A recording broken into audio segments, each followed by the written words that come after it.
자, 다음은 공간 좌표에 대한 얘기를 해보겠습니다. 먼저 우리가 평소에 알고 있던 좌표 평면은 X축과 Y축으로 만들어지는 하나의 평면을 이야기합니다. 근데 거기에 이제 새로운 축 하나인 G축을 추가해서 공간을 표현할 건데, 이 G축은 X축과 Y축 모두의 수직인 새로운 축이 됩니다. 그래서 X축과 Y축, G축을 합쳐서 좌표축이라고 하고요. 이 세 축의 교점을 원점이라고 합니다. 자, 우리가 세 개의 축에 대하여서 세 개의 축 중에 두 개의 축을 골라서 면을 이야기할 수가 있는데, X축과 Y축을 가지고 만들어지는 평면을 XY 평면, Y축과 G축을 가지고 만들어진 평면을 YG 평면, G축과 X축을 가지고 만들어지는 평면을 우리가 GX 평면이라고 얘기합니다. 자, 공간상에서 평면에 접한다 혹은 평면 위의 점, 축 위의 점, 이런 조건들이 자주 나오기 때문에 어떤 평면을 이야기하는지 기억해 두셔야겠다, 맞죠? 자, 그 다음에는 좌표 공간상에 어떻게 점을 표현할까에 대한 이야기입니다. 자, 우리가 공간에 있는 어떤 점에 대해서 이 점의 위치를 어떻게 x, y, g의 값으로 표현할 수 있을까 생각을 해보면, 각각의 축에 우리가 수선의 발을 내렸을 때 해당하는 그 값에 대하여 우리가 x 성분, y 성분, g 성분 이렇게 x, y, g 값을 적어준다면 우리는 공간상에 있는 점을 이 좌표를 이용하여서 표현할 수 있겠다, 맞죠? 자, 그리고 여러분들이 기억을 해두면 좋을 만한 내용이 바로 대칭이동에 관한 겁니다. 우리가 평면상에서 이야기를 한번 해보자면, 여러분들이 기하 문제를 풀 때 그냥 단순히 기하 문제를 푸는 경우도 있지만, 좌표 평면 위에 그 기하 문제를 이제 적용하여서 해석 기하로 좌표를 잡아서 이제 문제를 푸는 경험들이 많이 있다, 맞죠? 그래서 공간에서도 우리가 문제를 풀 때 말 그대로 도형 자체 입장에서 문제를 풀 수도 있지만, 공간상에 올려놓고 점을 찍어서 문제를 풀어야 되는 경우들도 많이 있습니다. 그리고 우리가 다루는 도형의 대부분들은 대칭성을 갖고 있기 때문에 지금 다음과 같은 대칭들을 기억하고 있다면 점을 설정하는 것이 그리 어렵지 않다, 맞죠? 그래서 한 가지씩 살펴본다면, 자, 점 P, A, B, C에 대하여 XY 평면의 대칭인 점은 A의 값, X의 값과 Y의 값은 같지만 XY 평면의 대칭이기 때문에 G의 값이 부호가 바뀌겠다, 맞죠? 그리고 YG 평면과 GX 평면의 대칭인 점 역시도 이제 YG의 값이 같고 또 GX의 값은 같지만 대칭인 것을 기준으로 YG 평면 같은 경우는 X의 값이 부호가 바뀔 것이고요. GX 평면 같은 경우는 Y의 값의 부호가 바뀌겠죠. 자, 그리고 축에 대한 대칭 같은 경우에는 해당하는 그 값만 그대로 있고 나머지는 바뀌게 됩니다. 왜냐하면 X축에 대해서 대칭이 되더라도 어쨌든 X축의 수선의 발을 내렸을 때 그 값은 변하지 않기 때문에 X의 값은 변하지 않을 거고요. 나머지 Y와 G의 값의 부호가 바뀌게 됩니다. Y축과 G축 역시도 똑같이 생각하시면 되겠죠. 마지막으로 원점 대칭은 모든 X, Y, G의 값의 부호가 바뀌더라 라고 기억하시면 됩니다. 자, 다음은 공간에서 두 점의 거리를 구하는 방법입니다. 자, 두 점 A, X1, Y1, G1과 B, X2, Y2, G2에 대하여 이 사이의 거리를 어떻게 표현할 거냐? 우리가 직육면체에서 대각선의 길이 구해봤다, 맞죠? 그래서 그것과 동일한 방식이라고 생각하시면 됩니다. 피타고라스 정리들을 여러 번 써서 우리는 이렇게 두 점 사이의 거리를 구할 수 있습니다. 특히 원점과 다른 점 사이의 거리는 이제 0을 집어넣어서 표현하시면 되겠죠.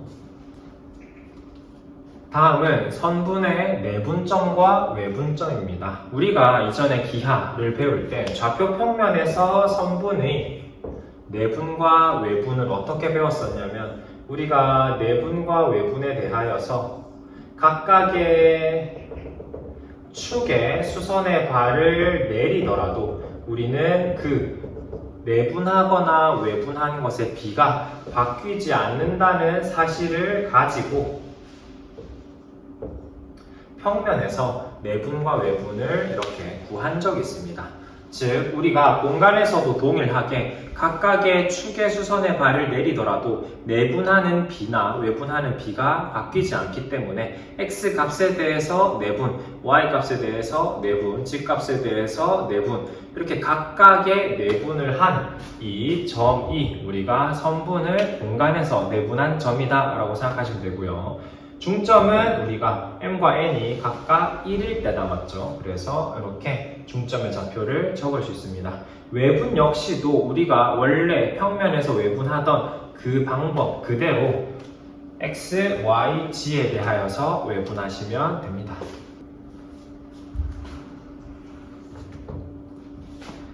자, 무게중심도 역시 우리가 똑같은 방식으로 이해할 수 있습니다. 평면상에 있는 삼각형이나 우리 공간상에 있는 삼각형이나 우리가 알고 있는 삼각형은 그대로인데, 자 그러면 우리가 공간상에서의 삼각형에 대해서 두 점에 대하여 중점을 잡을 수 있고요. 그리고 다른 한 꼭지점과 중점을 2대1로 내분하는 점을 찾으면 이렇게 무게중심을 구할 수 있다 맞죠? 그래서 평면에서 구했던 것과 같은 방법으로 x값, y값, z값에 대하여서 무게중심을 구할 수가 있습니다. 자, 다음은 구의 방정식입니다. 중심이 C, A, B, C이고 반지름 길이가 R인 구의 방정식은 다음과 같이 x-a의 제곱, y-b의 제곱, g-c의 제곱은 얼제곱이다 라고 표현이 가능합니다. 우리가 평면에서 원의 방정식을 정의할 때처럼 a, b, c와 이제 거리가 얼만큼 떨어져 있는 점들을 모아놓은 이제 우리 식이라고 생각하시면 되겠죠. 그리고 특별히 중심이 원점인 경우에는 다음과 같이 x제곱, y제곱, g제곱은 얼제곱이다 라고 쓸 수가 있습니다.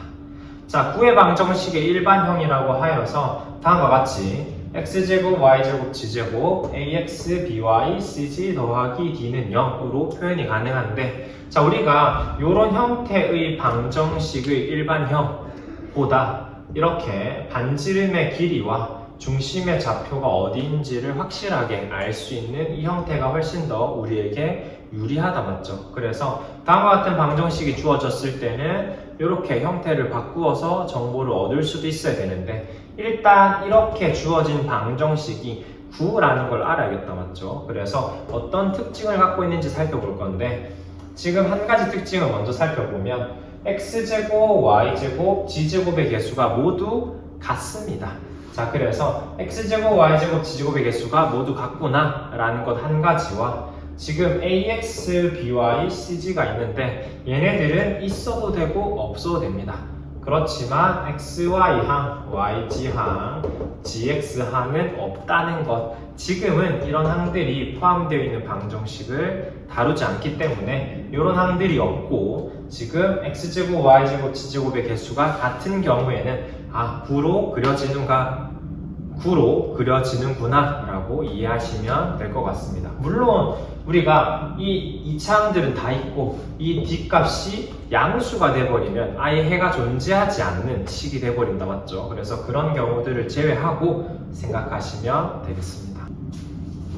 자, 이제 마지막입니다. 두 구 사이의 위치 관계. 우리가 평면에서도 두 원 사이의 위치 관계를 이야기한 적이 있는데, 두 원의 중심 사이의 거리와 두 원의 반지름의 길이를 가지고 이야기한 적이 있습니다.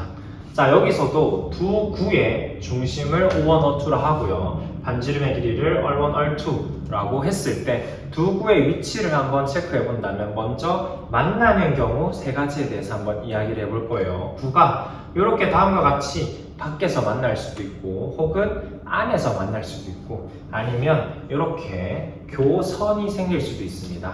자, 밖에서 만나는 외접하는 경우에는 두 구의 중심 사이의 거리와 반지름의 길이의 합이 같으면 될 거고요. 자, 내접하는 경우에는 두 구의 중심 사이의 거리가 반지름의 차와 같으면 됩니다. 자, 그리고 중심 사이의 거리가 차보다는 크고 합보다는 작은 경우에는 다음과 같이 두 구의 교선이 생기는데 이때 교선의 모양은 원이 생기더라 라는 이야기입니다. 자, 그러면 만나지 않는 경우에는 어떤 것들이 있냐면 만약에 중심 사이의 거리가 반지름의 합보다 크다면 이 두 구는 서로 외부에 있는 만나지 않는 관계가 될 거고요. 만약에 중심 사이의 거리가 차보다 작아지게 되면 큰 구가 다른 구를 품고 있는 다음과 같은 형태의 이제 두 구의 위치 관계가 되기 때문에 만나지 않는다라고 얘기할 수가 있습니다. 자, 일단 오늘은 여기까지 하도록 하겠습니다.